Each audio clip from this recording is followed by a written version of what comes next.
আলহামদুলিল্লাহ। আবিদ এগ্রো নার্সারির পক্ষ থেকে আপনাদেরকে জানাই স্বাগতম। বরাবরের মতো আমরা আজকেও করলা হারভেস্টের ভিডিও নিয়ে আসলাম। প্রতিনিয়ত আপনাদেরকে ভিডিও দিতেছি। এই ক্ষেত্রে আমরা পরিচর্যা, ওষুধ শিডিউল, সার শিডিউল সব ভিডিও আমরা দিয়েছি। আমরা গত পর্বে দেখেছিলাম যে আমাদের এই চাচা ফরিদপুরের থেকে উনি কাঁচামাল বিক্রি করেন। উনি কিন্তু আমাদের প্রজেক্টে এসে আমাদের করলাগুলি ক্রয় করেন। তা আজকে উনি আসছে, আমরা ওনার কাছে জিজ্ঞেস করবো যে আবিদ এগ্রো নার্সারি যে প্রজেক্টের যে করলা, এই করলাগুলি উনি বিক্রি করে কেমন, মানে এটার চাহিদা কেমন বা এটার শেপ সাইজ কেমন, ওনার কাছে শুনবো।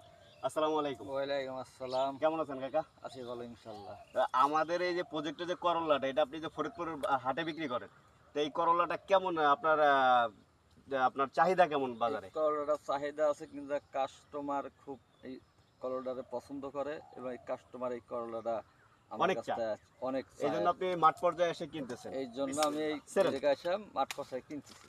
আপনি মাঠ পর্যায়ে এসে নিতেছেন, গত অনেক দিন ধরে নিতেছেন আর কি, হ্যাঁ, আলহামদুলিল্লাহ। তা আলহামদুলিল্লাহ। আমাদের এই করলাটা দেখেন দর্শক, যে খুবই চমৎকার করলা। আসলে কি, আপনি বীজ, আপনি ভালো মানের বীজ কিনতে হবে, কোকোপিটে উৎপাদিত চারা রোপণ করতে হবে।